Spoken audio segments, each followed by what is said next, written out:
नमस्कार, मैं राहुल नागपाल और आप देख रहे हैं हमारा यूट्यूब चैनल जिसका नाम है बोल पिचासी। पटना में विपक्ष की मीटिंग हुई थी। विपक्ष के तमाम बड़े नेता वहां जुटे और कहीं ना कहीं मोदी को 2024 में यानी बीजेपी और संघ की सरकार को उखाड़ने का उन्होंने संकल्प लिया। लेकिन उसमें एक बड़ी बात ये थी कि तमाम SC ST और OBC के जो नेता हैं वो गायब थे, चाहे ममता बनर्जी हैं, यानी बहुजन राजनीति, बहुजन विचारधारा के जो लोग हैं वो राजनीति उस मीटिंग से गायब थे। मुस्लिम नेता गायब थे। तो क्या इस देश में जो विपक्ष भी तैयार हो रहा है वो भी गैर दलित और गैर मुस्लिम तैयार हो रहा है? ये बड़ा सवाल है, क्योंकि ना तो कोई 14% मुस्लिम वोटर जो है, ना तो उनका कोई नुमाइंदा था, और ना दलित SC ST जो 25% है उनका कोई नुमाइंदा था। 40% वोटर्स को नज़रअंदाज किया जा रहा है। मेरे साथ इसी मुद्दे पर बात करने के लिए निर्देश सिंह हैं। निर्देश जी, कैसे देखते हो 40% वोट को नज़रअंदाज किया जा रहा है?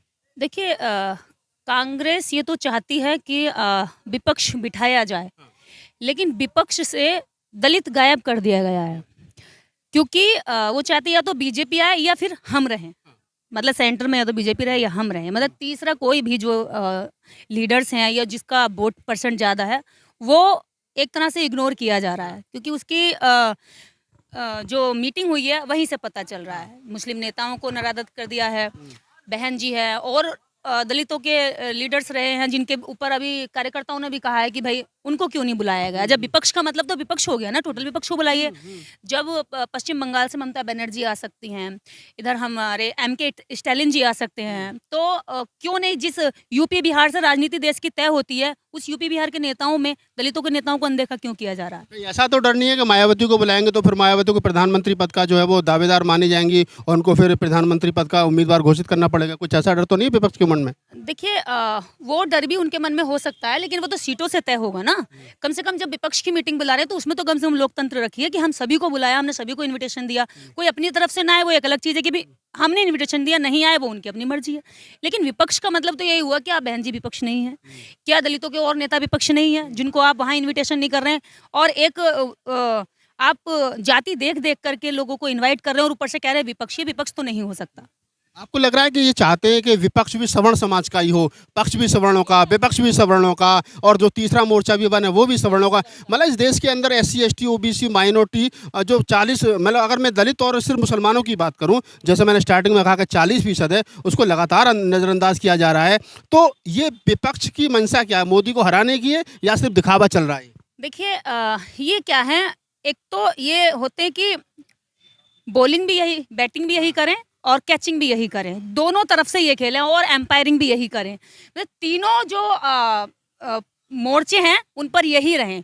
और उसका सीधा साधा इस मीटिंग में समझ में आ गया कि दलित केवल वोट के लिए इस्तेमाल किया जाएगा। दलित का जब वोट लेना होगा तो डॉक्टर अम्बेडकर की तस्वीर लगा दी जाएगी। जब वोट लेना होगा या उनको अपनी ओर मोटिवेट करना होगा तो बहन जी की 2-3 तारीफें कर दी जाएंगी। जो आज मीडिया कह रहा है कि भाई बहन जी को बुलाया नहीं गया, वही मीडिया उस समय नहीं कह रहा था कि जब बहन जी सरकार चला रही थी, नोएडा बना रही थी, लखनऊ को तैयार कर रही थी, तभी वही मीडिया बहन जी की आलोचना कर रहा था। आज वो मीडिया कह रहा है, क्योंकि इधर रोने वाला भी विपक्ष में भी वही हो गया एक वर्ग, और अपराधी भी वही वर्ग हो जाएगा।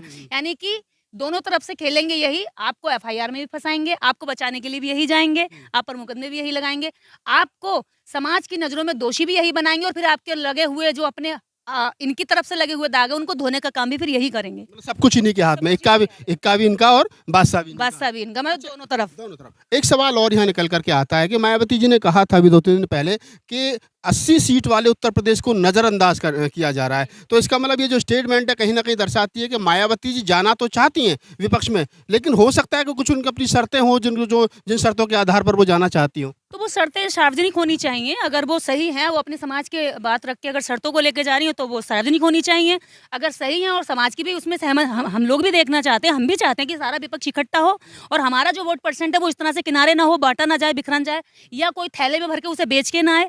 क्योंकि हम कोई सामान या आलू गाजर नहीं है जो इस समाज को पूरी तरीके से विपक्ष ने भी पक्ष ने भी दोनों ने समझ रहा है कि भाई तो मूली गाजर है, जो इसको भावनात्मक रूप से कब्जे में कर लेगा वो इसको बेच देगा, चाहे पक्ष मारे विपक्ष मारे। ये समाज तो हर तरीके से पिटता जा रहा ना। इसके वोट की वैल्यू क्या है, इसकी कीमत क्या देते हैं वो?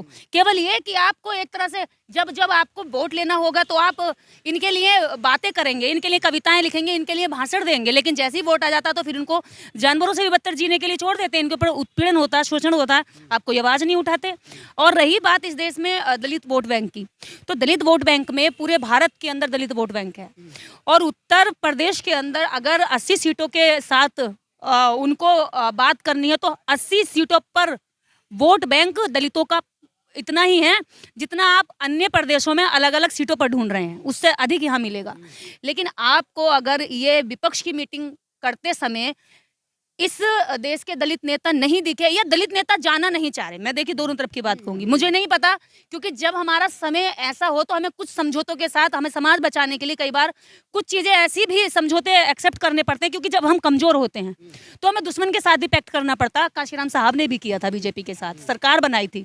तो इस समय हमारे जितने भी दलित नेता हैं ये भी अपनी ईगो को परे रख करके समाज के बारे में सोचे, और जो भी विपक्ष की पार्टियां या गठबंधन बन रहा है कम से कम अपनी ओर से भी कोशिश करें, इसमें इनका बड़प्पन होगा। एक सवाल ये भी है ना, ये कहीं ना कहीं वो कहते हैं कि दूध का जला हुआ छाछ कोई फूंक फूंक के पीता है। जो काम पूर्व में जगजीवन राम के साथ में हुआ, नाम उनके नाम पर चुनाव लड़ा गया, और बाद में जब प्रधानमंत्री बनाने की बारी आई तो फिर उनको दरकिनार कर दिया गया। तो शायद हो सकता है मायावती जी भी यही सोच रही हूँ कि ऐसा ना हो कि मैं शामिल भी हो जाऊँ, और जब प्रधानमंत्री बनने का वोट सबसे ज़्यादा हमारा, ताकत हमारी, सब कुछ हमारा, और जब प्रधानमंत्री बनने का नंबर आया तो फिर किसी और को आगे खड़ा कर दे विपक्ष। तो अकेले में क्या पाएंगे?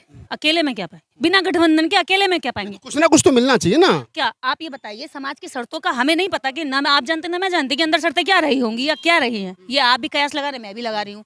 लेकिन बात यह है कि अकेले से तो और भी ज्यादा कमजोर पड़ रहे हैं, क्योंकि इस समय सबसे ज्यादा समाज ये सोच रहा है कि जो बीजेपी को हराएगा हम उसके साथ जाएंगे। ये ग्राउंड की रिपोर्ट है, ये मेरी या आपकी राय नहीं है, ये समाज में बैठे उस वोटर की रिपोर्ट है जो वास्तव में बीजेपी से पीड़ित है, और वो कह रहा है दोबारा बीजेपी नहीं आनी चाहिए, हम उससे त्रस्त हो चुके हैं।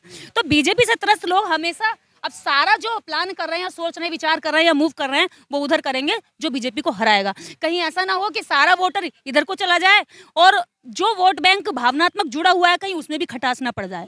इसलिए इस समय जरूरत है कि बड़ी बड़ी शर्तों की बजाय उन शर्तों पर समझौता किया जाए जिसमें समाज का हित है। इस समय नेता अगर खुद को बचाने की लड़ाई लड़ेंगे ना तो समाज तो गड्ढे में जा ही रहा है। ए नायक जो जिस रूप में नायक के रूप में समाज देखता है ना, वो नायक ही बनकर है, खलनायक ना बने।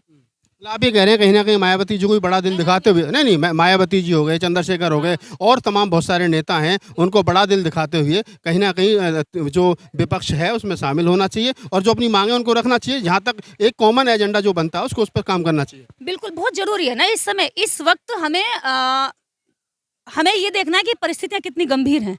अगर आप उसकी गंभीरता को नहीं समझ रहे हैं, और ये भी देखिए हम बहन जी के बारे में या किसी भी हम दलित नेता की जब बात करते हैं तो इसमें बहन जी जो सबसे बड़ी लीडर मानी जाती है इस दलित लीडरशिप में, तो बहन जी को कुछ पता नहीं है कि एंड टाइम पर वो क्या एक्शन लेंगी। आप भी नहीं जानते, मैं भी नहीं जानती, ठीक है।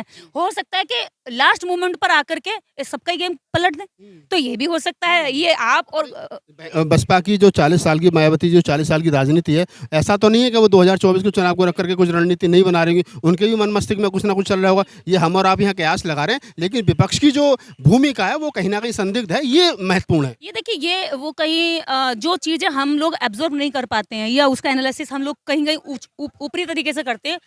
कई बार क्या होता है, जो लोग उस जगह रहते हैं, राजनीति करते हैं, उसकी बारीकी और उसकी पेचीदा चीजों को समझते हैं।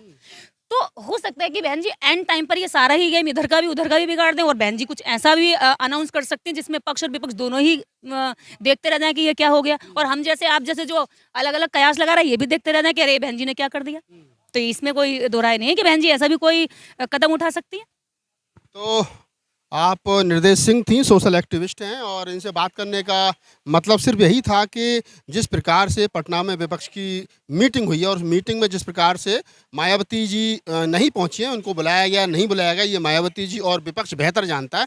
लेकिन हम लोग एज ए मैं पत्रकार, एज ए एक्टिविस्ट, जो हम चर्चा कर रहे हैं वो यही है कि जो मायावती जी ने ट्वीट किया उसमें कहा कि 80 सीट वाले उत्तर प्रदेश को नज़रअंदाज किया जा रहा है। तो बहन जी ने कहीं ना कहीं नाराज़गी भी जताई थी, और ये भी बताने की कोशिश की है कि इस देश का जो शेड्यूल कास्ट और शेड्यूल ट्राइब है वो किसी का मोहताज नहीं है। वो अपने बूते इसमें सरकारें बनाई हैं, सरकारें गिराई हैं, सरकारें बिगाड़ी हैं, सरकारें बेहतर तरीके से चलाई हैं। तो उनकी अपनी ताकत है, उनकी अपनी ऊर्जा है, उनको अपना राजनीतिक जो उनका अपना ज्ञान है, जो उनके पास में अनुभव है, वो उनके समाज के लिए काम आएगा। लेकिन फिर भी हम ये कह सकते हैं कि इस देश के अंदर 14% मुसलमान और 25% शेड्यूल कास्ट यानी 40% वोट को आप नज़रअंदाज नहीं कर सकते। मैं राहुल नागपाल, कैमरामैन किरण के साथ, दिल्ली।